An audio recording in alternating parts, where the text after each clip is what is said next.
What up, guys? Adventurously checking in. Nice to meet you. Today we're going to break down the cost of our trip to Panama versus our cost of El Salvador. We're going to be responsible adults. We're going to break it down with us live in real time. We're going to see which one is better, do a cost analysis, cost comparison. We're going to see which one you guys prefer to go to. Let's see who's worth the money.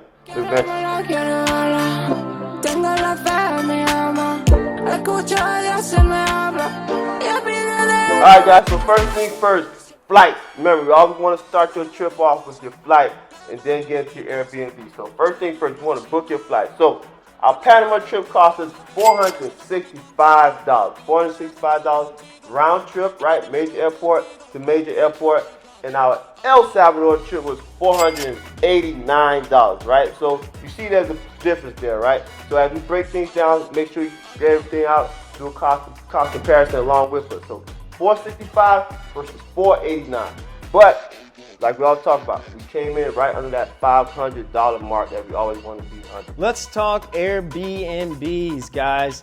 Airbnb in Panama ran us $624, which we said was $52 each. We stayed in Panama 6 days, 5 nights. El Salvador, it ran us $534, and we stayed there, what was it, 5 nights, 6 days, pretty similar.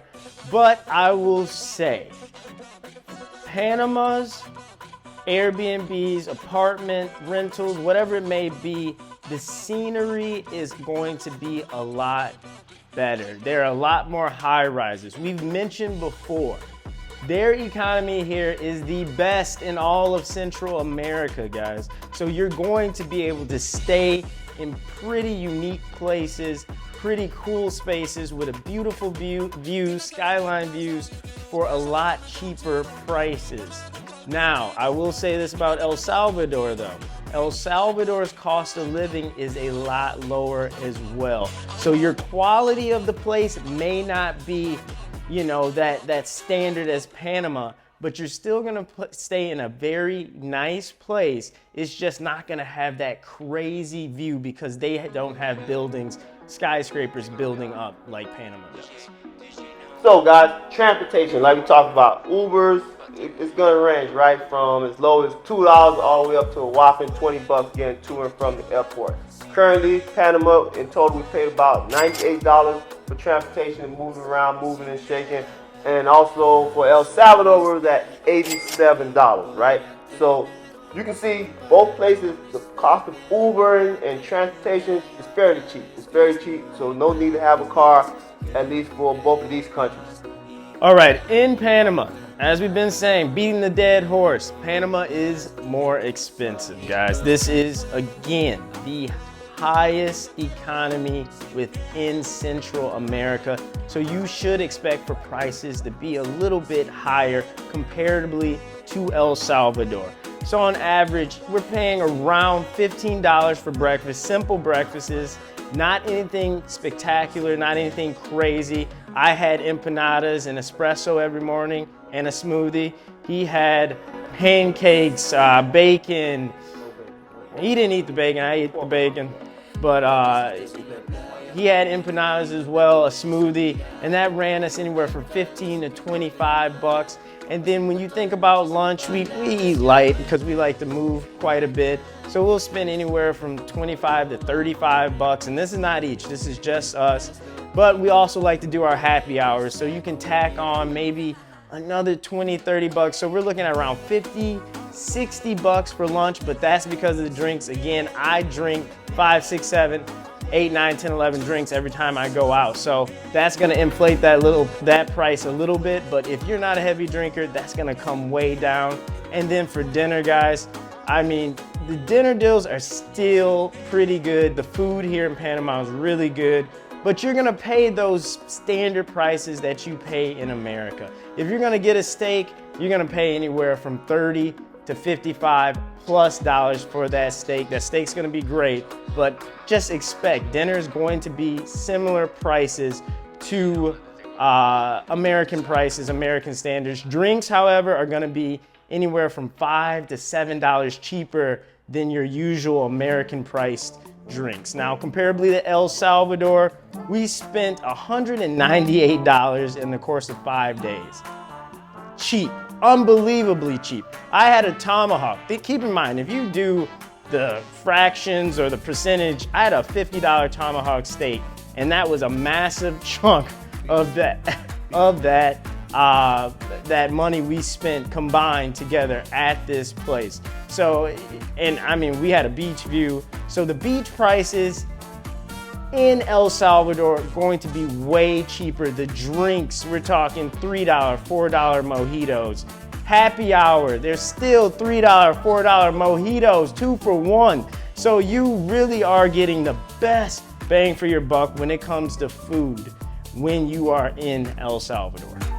All right, guys, so moving on to activities. So activities are the same for the most part. You can do, like we always give you a guide, you can do something free all the way up to $170 and really immerse yourself into the culture of both Panama and El Salvador. So essentially it's the same, right? You could go ahead and hike a volcano for less than $100. You can go on a 3-day beach, three island beach tour for less than $200. So it's gonna range, guys. So it can range from free to $170, $150, however you want to put it. But it's pretty much the same as far as activities. All right, guys, nightlife. We all love a little party. We love the party scene. So let's compare Panama. Let's compare El Salvador. Panama has a crazy nightlife scene. We're talking rooftop bars to basement clubs, everything in between. You have lots of dancing, lots of reggaeton, Afro beats, R&B, 90s hip hop. Anything you name it, they have it, they're playing it. And you can go to different spots to hear whatever you need, whatever you want. The streets are lined with people in Panama and El Salvador, at the clubs, at the bars. People are friendly, people are nice, they're accommodating as well. But as always, you are in another country. Be respectful, be courteous, be mindful, and be precautious about what you're stepping into, where you're at, and what part of town you're in, and make sure you're doing your due diligence. But let's talk about the night scene. El Salvador, we told you already, the drinks are cheap. I mean, you are getting $4, $5 cocktail drinks, not beers, cocktail drinks. The beers are like $2, $3. I was at a restaurant, beautiful restaurant. I got cut off. I wasn't even that drunk, but I had about every drink on the menu. I had about 16 to 18 drinks that night. As I said, I don't go out unless I'm drinking 8 to 9, 10, 11, 12, 13, 14 drinks when I go out. Because what's the point of just, having 2 drinks just to feel nothing, Just give us some juice at that point. But yeah, in El Salvador, there were drinks ranging from $1.95. I had a Blue Long Island for $1.95, had a margarita for $2.15, and then so forth and so on. He had mojitos for $3, $4. We had 2 for 1 for $5. It was 2 mojitos for $5 or something in El Salvador. Rooftop, overlooking the beach. We even got to ride horses, mules on the beach as well. So you are going to pay a lot cheaper drink prices for your nightlife. If you're just looking to go to a club, things like that, the covers weren't too bad in El Salvador. I mean, $5, $10, sometimes just $0 for just walk in, and we're talking beach clubs right on the water, in the sand.